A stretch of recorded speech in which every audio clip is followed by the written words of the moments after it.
इसलिए उत्तर भी मांगता है। एक प्रश्न पूछता है, उत्तर मिले, उत्तर में से 10 नए प्रश्न खड़े कर देता है। पूछेगा परमात्मा ने बनाया जगत को, सच में परमात्मा ने जगत को बनाया?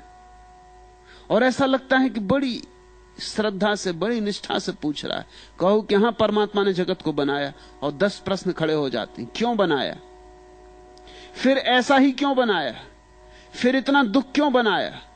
ये कैसा अन्याय हो रहा है? फिर कोई गरीब और अमीर क्यों बनाया?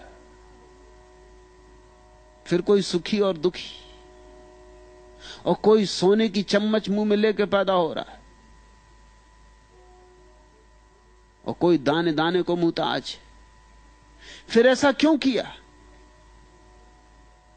फिर पाप क्यों बनाया जगत में? फिर आदमी को ऐसा क्यों बनाया कि वो पाप कर सके? फिर उसे पुण्य ही करने की क्षमता क्यों ना दी? अब उठना शुरू हुआ, अब कोई अंत नहीं होगा। इसलिए बुद्ध जैसे ज्ञानी ने पहले ही प्रश्न पर रोक देना चाहा। पूछो बुद्ध से ईश्वर है? बुद्ध कहते हैं यह प्रश्न किसी काम का नहीं। इससे न निर्वाण होगा, न समाधि लगेगी, न शांति मिलेगी। इससे तुम्हारे चित्त की चिकित्सा नहीं हो सकती। इसे हटाओ, यह किसी काम का नहीं। बुद्ध जानते कि इसका उत्तर दिया कि तुम 10 प्रश्न ले आओगे, प्रश्नों की संतति बढ़ती ही चली जाती। प्रश्न मन उठाता क्यों है? यह असली प्रश्न से बचने की तरकीब है। असली प्रश्न तो एक है, मैं कौन? मगर वो मन नहीं उठाता। वो कहता है संसार क्या है, संसार में दुख क्यों है, संसार को किसने बनाया, क्यों बनाया, अंत क्या है, लक्ष्य क्या है। 1000 प्रश्न उठाता है, एक प्रश्न नहीं उठाता कि मैं कौन हूं।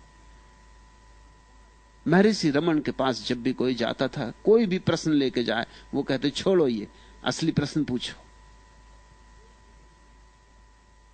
लोगों की समझ में ही ना आता कि असली प्रश्न क्या है। तो लोग पूछते आप ही बता दें असली प्रश्न क्या। तो वो तो एक ही प्रश्न था असली, मैं कौन। तो लोग कहते चलो यही पूछते हैं कि मैं कौन हूं। तो वो कहते मुझसे मत पूछो, असली प्रश्न दूसरे से नहीं पूछा जा सकता। आंखें बंद करो, दोहराओ भीतर कि मैं कौन। झूठे प्रश्न दूसरे से पूछे जा सकते, झूठे ही हैं, किसी से भी पूछ लिए।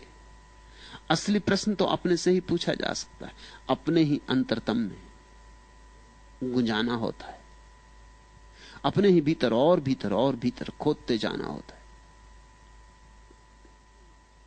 एक सवाल है कि क्या ख्याल है सच और क्या झूठ है वास्तव। एक और सवाल है कि क्या बवाल है बर्दाश्त करना और क्या चोट पहुंचाना, खत्म करना है बवालों को। एक और सवाल है कि पहले और दूसरे सवालों में से कौन सा है पहला। क्या ये दोनों ही सवाल न पहले हैं न दूसरे? ये सवाल ही नहीं है, हमारी कमजोरी है, हमारी बेईमानी है, हमारी चोरी है। किस बात की चोरी? हम असली सवाल को छिपा रहे हैं धुआं उठा के। 1000 सवालों का जाल खड़ा करके हम असली सवाल को भुला रहे हैं। हम अपने को उलझा रखना चाहते ताकि असली सवाल न पूछना पड़े। असली सवाल पीड़ादायी है, भाले की तरह चुभेगा छाती में जब पूछोगे मैं कौन। क्योंकि तुमने तो मान ही लिया है कि तुम्हें पता है। हर एक मान के बैठा है कि मुझे पता है कि मैं कौन हूं। यह भी कोई पूछने की बात है? तुम तो जानते ही हो तुम्हारा नाम, पता, ठिकाना। और क्या चाहिए? तुम्हें पता है तुम गोरे हो कि काले हो, हिंदू हो कि मुसलमान हो, हिंदुस्तानी कि पाकिस्तानी। तुम्हें सब पता है, तुम्हारे पिता का नाम, पिता के पिता का नाम, तुम्हारा घर, सब तुम्हें पता है। तुम्हारा धंधा, तुम्हारी शिक्षा दीक्षा, सब तुम्हें पता। और क्या चाहिए? और इसमें से कुछ भी तुम नहीं हो। ना तो तुम्हारी शिक्षा तुम हो, ना तुम्हारी दीक्षा तुम हो, न तुम्हारी संस्कृति, न तुम्हारी सभ्यता, न तुम्हारा समाज। तुम इस सबसे अतीत हो। इस सब के पार हो, तुम शुद्ध चैतन्य हो, तुम सच्चिदानंद हो। उसे किसी विशेषण में बांधा नहीं जा सकता। तुम तो दर्पण हो। इस दर्पण में जो प्रतिबिंब बनते हैं वे प्रतिबिंब तुम नहीं हो। और जितनी चीजों को तुमने समझ रखा है कि यह मैं हूं, ये सब प्रतिबिंब हैं। अभी दर्पण की तुम्हें पहचान ही नहीं आई। जब तुम दर्पण को जानोगे, पहचानोगे, चकित हो जाओगे, विमुग्ध हो जाओगे, ऐसे रस में डूबोगे कि फिर कभी उसके बाहर ना आ सकोगे। प्रश्न तो सब व्यर्थ है, सिर्फ एक प्रश्न को छोड़कर, और उत्तर भी सभी व्यर्थ हैं सिर्फ एक उत्तर को छोड़कर। लेकिन वह प्रश्न और वह उत्तर तुम्हारे भीतर घटना है, बाहर से कोई उत्तर नहीं मिल सकता। मैं कह रहा हूं कि सच्चिदानंद हो तुम, लेकिन इससे क्या होगा? तुमने सुन भी लिया, हुआ क्या? परसों रात फ्रांस से आई एक महिला को मैं कुछ कह रहा था, दुखी थी, उदास थी। कह रही थी कि कभी कभी सुख भी होता है, लेकिन अधिकतर तो मैं उदास ही रहती हूं। कभी कभी ठीक लगता है, बस कभी कभी, ज्यादातर तो सब ऐसा व्यर्थ लगता है। मैं क्या करूं? तो उसे मैंने कहा कि मैं तुझे एक सूफी कहानी कहता हूं। मैंने कहानी शुरू की थी, 2 ही पंक्तियां कही थी, उसने कहा कि यह कहानी मुझे मालूम है। मैंने कहा अगर ये कहानी तुझे मालूम, सच में तुझे मालूम, तो फिर उदास क्यों है? वो थोड़ी चौंकी, क्योंकि कहानी मालूम होने से उदास होने का क्या संबंध हो सकता है?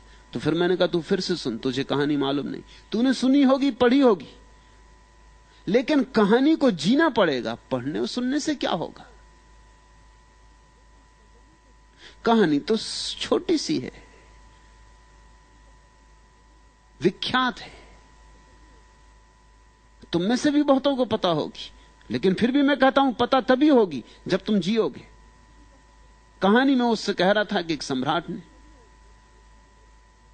अपने स्वर्णकार को बुलाया, सुनार को बुलाया, और कहा मेरे लिए एक सोने का छल्ला बना, और उसमें एक ऐसी पंक्ति लिख दे जो मुझे हर घड़ी में काम आए, दुख हो तो काम आए, सुख हो तो काम आए।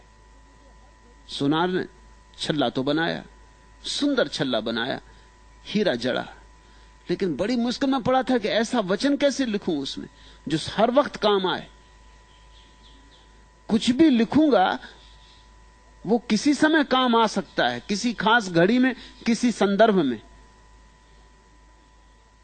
लेकिन हर घड़ी में, जीवन के हर संदर्भ में काम आए, ऐसा वचन कहां से लिखूं, कैसे लिखूं? वो पागल हुआ जा रहा था। फिर उसे याद आया, एक फकीर गांव में आया है, उससे पूछ लें। फकीर के पास गया, फकीर ने कहा इसमें कुछ खास बात नहीं, तू जा इतना लिख दे, दिस टू विल पास, यह भी बीत जाएगा। और सम्राट को कह देना कि जब भी कोई भी घड़ी हो और तुम परेशान हो, खुश हो, दुखी हो, इस छल्ले में लिखे वचन को पढ़ लेना, वो काम पड़ेगा। और वो काम पड़ा। सम्राट कुछ ही दिनों बाद एक युद्ध में हार गया और उसे भागना पड़ा, दुश्मन पीछे। वो एक पहाड़ में जाके छिप गया है, थर थर कांप रहा है, घोड़ों की टाप सुनाई पड़ रही, बड़ा दुखी है, जीवन मिट्टी हो गया। क्या सपने देखे थे, क्या से क्या हो गया? सोचता था राज्य बड़ा होगा, इसलिए युद्ध में उतरा था। राज्य अपना था वो भी गया, जो हाथ का था वो भी गया, उसको पाने में जो हाथ में नहीं था। बड़ा उदास था, बड़ा चिंतित था, कैसी भूल कर ली। तभी उसे याद आई छल्ले की, वचन पढ़ा, वचन था कि यह भी बीत जाएगा। मन एकदम हल्का हो गया, जैसे बंद कमरे के किवाड़ किसी ने खोल दिए।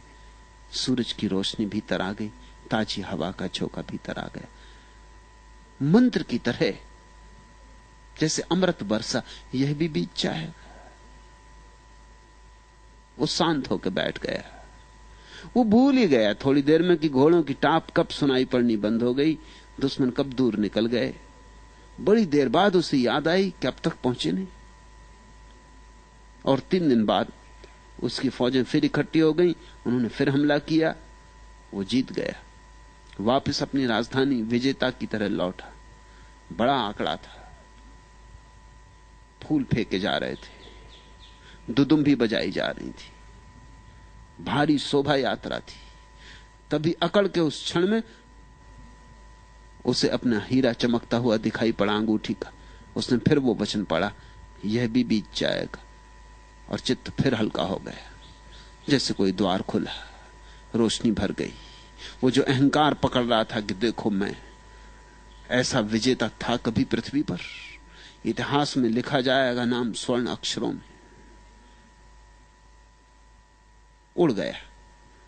जैसे सुबह सूरज उगे और घास पे पड़ी ओस की बूंद उड़ जाए, ऐसा वो अहंकार उड़ गया, हल्का हो गया। फिर वही शांति आ गई। मैं उस महिला को कह रहा था ये कहानी, मैंने आधी ही कही थी। उसने कहा कि मुझे ये कहानी मालूम। मैंने कहा नहीं मालूम। उसने कहा मुझे मालूम है। मैंने कहा नहीं मालूम है। अगर मालूम है तो जो तूने प्रश्न उठाया वो उठाना नहीं था। दुख आता है, जानो कि बीत जाएगा। यहां सभी बीत जाता है। सुख आता है, बीत जाता है। न दुख में टूटो, न सुख में अकड़ो। न दुख में उदास हो जाओ, न सुख में फूल जाओ, कुप्पा हो जाओ। सब आता है, सब जाता है। पानी की धार है, गंगा बहती रहती। यहां कुछ स्थिर नहीं। यहां साक्षी के अतिरिक्त और कुछ भी स्थिर नहीं। यहां देखने वाला भर बचता है और सब बीत जाता है। सुख भी बीत जाता, दुख भी बीत जाता है। लेकिन जो दुख को जानता, सुख को जानता, वह जानने वाला कभी नहीं बीतता। वह अनबीता, सदा स्थिर। उसी की तलाश करनी है। उसको ही जिस दिन पहचान लोगे, जानना कि उत्तर मिला इस प्रश्न का कि मैं कौन हूं। और यही एकमात्र सार्थक प्रश्न है और यही एकमात्र सार्थक खोज है।